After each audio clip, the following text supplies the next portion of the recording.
problema ng paano sana agad. Gusto nyo po na updated tayo sa video na ina-upload natin araw-araw. Paki-subscribe na lang po. Paki-like na lang po. Paki-share na rin po kung gusto nyo po. So ngayon mga kabangka, yung content namin ngayon kabangka, so may nagpa-estimate sa atin, ganito yung ganito yung haba, ganito yung lapad, ganito yung taas. So 28 feet kabangka na kasko yung gusto niya.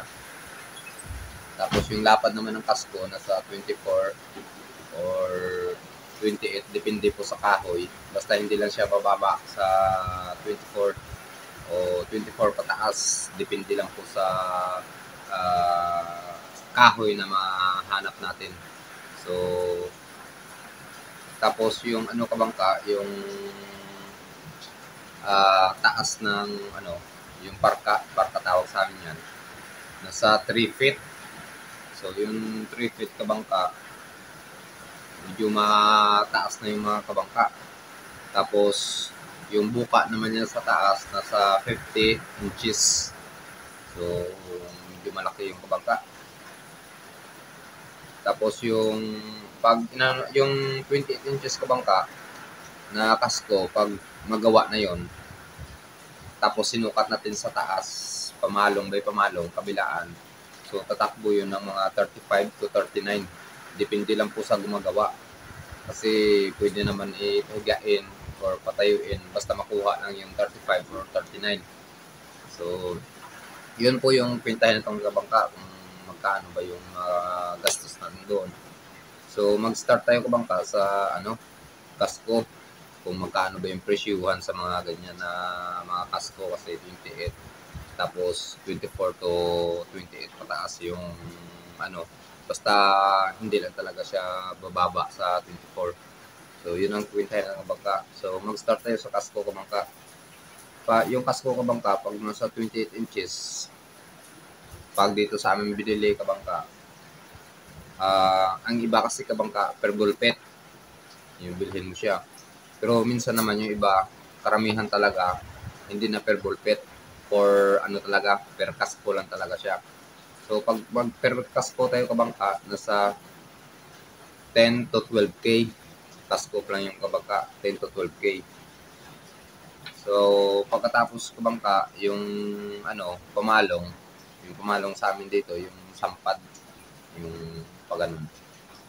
So dito ang bilihan niya kabangka, kasi mulabi yung gagamitin natin. Hindi naman tayo gagamit ng mga kahoy, ng mga mga hamugani or Pwede naman tayo gagamit ng mga hamugani pag sakpitan lang. Pero pag sa harap talagang mulabi talaga yung gagamitin natin, kasi bukod sa matigas siya, matagal masira kasi matigas na kahoy yung mulabi. So mas mainam na pag gumamit tayo ng pamalong, mulabi lang talaga kabangka, likod at saka harap. So pag dito kabangka sa amin, yung isang mulabi, pag ganito kataas, yung ganito kalaki yung bangka na bibili natin, gagawin natin. Kasi dati na rin ako, sinabi ko yung mga maliit nasa 750 lang yun, 700. Pero pag ganitong kalaki na mga kabangka, nasa 1.2 po yan yung isa. So nasa 2,400 pag dalawa yung binili natin, kasi harap ako nga. Tapos yung epoxy naman kabangka, yung mga gamit natin sa 28 feet na kasko, yung epoxy, yung mga gamit natin, nilagay ko dito 4 gallon. So yung presyo naman namin ng isang galon dito, nasa 1,250. O 1,250 times 4, nasa 5,000. Pagkatapos yung plywood kabangka, yung mga gamit natin sa 28 feet na kasko, yung plywood na mga gasto natin, nasa 16 or 16 piraso po yung mga gamit natin. Kasi baka magtanong kayo ng 16 piraso, sobrang dami, ganito. Kasi yung isang plywood kabangka, pag tinabas natin ng 30 feet yon, kunti na lang matira nun. ano na yun, hindi na yung mapakinabangan kabangka. Pagkatapos ng plywood ng kabangka, kung mga kubertado kabangka, halimbawa kubertado yung gusto ng may-ari na may kuberta pa sa taas, tapos kailangan kasi kabangka niyan 3/8 yung gagamitin natin sa takip ng makina. Yun, sa takip ng makina. So, pag sa takip ng makina, pag ganyan na kalaki kabangka, kailangan gamitin natin dyan 3/8 na plywood. So, yung may-ari naman gusto niya na ano, na may kuberta pa sa harap, mag-ano lang kayo kabangka ng 4 na piraso na 3/8. Yung presyuhan naman sa amin dito ng 3/8 na ano, plywood, nasa 1.6.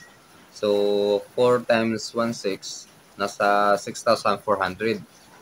Yun yung presyo yung kabangka ng 4 na piraso. Pagkatapos, yung magagasto nyo kabangka na pako, nasa 5 kilos. Yun. Sa 5 kilos na yung kabangka, kasi malaki na to eh. Yung kailangan yung sa may kasko talagang dikit-dikit talaga yun. Hindi pwede yun sabi na talagang dus-dus lang yung ano mo, yung pangpako mo, kailangan dikit-dikit talaga yun. Halos uno lang talaga yun. So, mga gasto natin dyan mga kabangka, 5 kilos. Tapos yung presyo namin dito sa ano, yung presyo ng pako dito sa amin, nasa 1,000. So, nasa 5,000 rin. Pagkatapos kabangka, yung hindi mawala yan, yung pintura kabangka, panghalo sa epoxy. Kasi hindi naman natin sabi na puro epoxy lang. Kailangan talaga may pintura para medyo malambot yung pag-agod natin or paglagay natin sa mga butas-butas.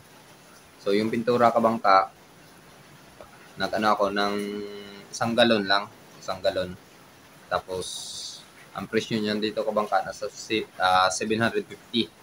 Yung presyo sa amin ng 1 galon, 750. Yun. Tapos, yung pamakuan kabangka, like mga batiula, pamalong, or batiula, pamalong, tapos yung batiula at saka pamakuan ng plywood pala kabangka. Sorry, yung pamalong wala yung kabangka. Kanina nakwentahan natin yun. Yung sa pamakuan ng ano, ng plywood, tapos batiula, lahat yan yung mga gamitin sa mga bangka, yung mga lusok niya. So, nag-estimate ako dito kabangka ng mga 5K. Bakit natin masasabi 5K kabangka? Kasi pag umorder tayo kabangka sa mga ano, medyo sa mga hardware, medyo mahal-mahal pa. So, pag yung 5K na to kabangka, sobra na to. Kumbaga nag-allowance lang tayo.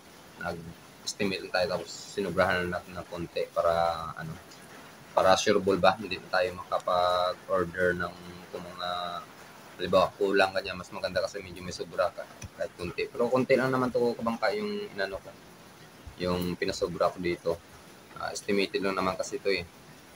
Yun, nasa 5,000 yung ano natin, yung pamakuan ng plywood, tapos yung batiula. Kasi magpatestes pa yan, lagari, howling, tapos bilhin mo pa sa puno, ganyan. Tapos yung pag ganito kabangka kalaki, yung 28 feet yung kasko, ulitin ko bangka, 28 feet yung kasko, yung lapad ng kasko 24 pataas, tapos 50 inches yung buka sa taas, tapos yung haba nito kabangka pag mayari na nasa 35 to 39. So yung singilan namin dito kabangka, ito nasa labor tayo kabangka. Yung singilan namin sa labor talaga kabangka, nasa pag mga ganito ng kalaki, nasa 35K. Pero yung 35K na yung kabangka, negotiable pa yan. Depende pa sa pag-uusap nyo. O halimbawa dyan sa inyo, medyo mura naman pala. Tapos, afford naman, kaya naman na okay, arawan, ganyan. Basta yung sa amin dito kabangka, pag mga ganyan kalaki, nasa 35K po yan yung ano namin, yung singila namin. So, pag sa 35K na yan kabangka, masilyado na po yan. Masilyado, Tapos tumutulong na rin kami niyan sa pagkabit ng mga batik, tapos katig, lahat. Pero negotiable pa yung kabangka. At saka, yun nga kabangka, depende pa rin yan sa inyo. Kung malan nyo, dyan sa inyo, medyo mura-mura din yung mura-mura din yung paggawa ng ng bangka. Pwede nyo yan kabangka isa-suggest sa gumagawa, bakit sa amin ganito yung yung presyuhan, ganyan. Ganito yung presyuhan, medyo per plywood kami, pero yun nga kabangka, di ba? Sabi ko sa inyo, negotiable pa yan yung 35K. Hindi pa yan sabi na talaga, na yan talaga yung sa ibang bayan kasi kabangka, iba-iba din yung presyo. Iba-iba din yung style sa pagpakyaw ng mga bangka nila. Kung pakyawan o arawan, ganyan. So, yung kabangka, yung kwintahan natin lahat-lahat. So, natin lahat yung kung magkaano ba yung magasto natin sa 28 feet. Yung buka, 24 palapad. Tapos yung taas niya, nasa 30 feet. Tapos yung buka niya sa taas, nasa 50 inches. So, kwintahin natin. Yung kasko, 12K. Yun, bahala na kayo bangka. Magkuha kayong calculator dyan. Yung kasko, 12K. Pamalong, nasa 2,400. Epoxy, nasa 5,000. Plywood, nasa 14,400. Yung plywood na 3/8, nasa 6,400. Yung pako, 5 kilo, nasa 5,500. 5,000. Yung pako, 5,000 kumbaga. Yung pintura, nasa 1 gallon lang kasi bangka, nasa 750. Tapos yung pamakuan, nasa 5,000. Tapos yung sa libor ka bangka, yun, nasa 35,000. Nasa 35,000K. Yun po yung sa libor. So, lahat ka bangka, kahalan to ka bangka, dala libor. Wala pa yung makina, batik, katig, ihi, LC, wala pa. Talagang, lang to kabangka, talagang, lang to, kahalan to talaga kabangka. So, aabot siya kabangka ng 85,950. Yan po yung kabangka, yung natin, yung magastos. Ulitin ko bangka, lang talaga to, kahalang talaga to. Wala pa yung makina, wala pa yung batik, katig, ihi, timon, ganyan, wala pa. Alam niyo naman yung kabangka, basta kahalang, talagang kahalang talaga ng bangka. So, yung pinita ko na to, para lang talaga to sa mga kaha ng mga bangka. So, umabot siya kabangka ng mga 85,950. So, pasensya na lang ko bangka kasi hindi ko dito sinabay yung mga makina kasi mayroon naman kasi na mga mayroon naman kasi kabangka na mga diyan malapit sa inyo ng baka mura lang yung makina diyan o ihi. Ganyan, baka may mga hardware din diyan.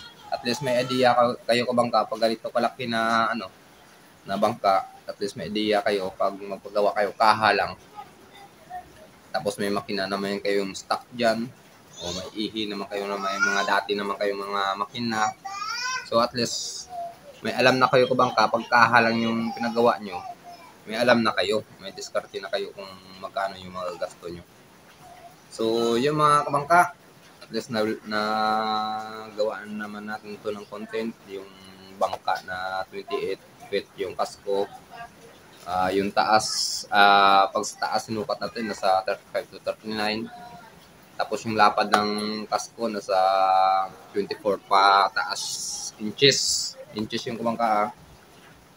Tapos yung taas niya 3 feet. Tapos 50 inches. So So, yun mga kabangka, sa kaha pala mga gasto natin, 85,950. So, yung mga kabangka, maraming salamat kabangka. Sana may natutunan naman tayo sa pagpanood nyo nito sa pagbablog ko naman na estimated sa mga bangka. Yun. Thank you kabangka. Supportan nyo sana ako lagi. Thank you and God bless. Maraming salamat.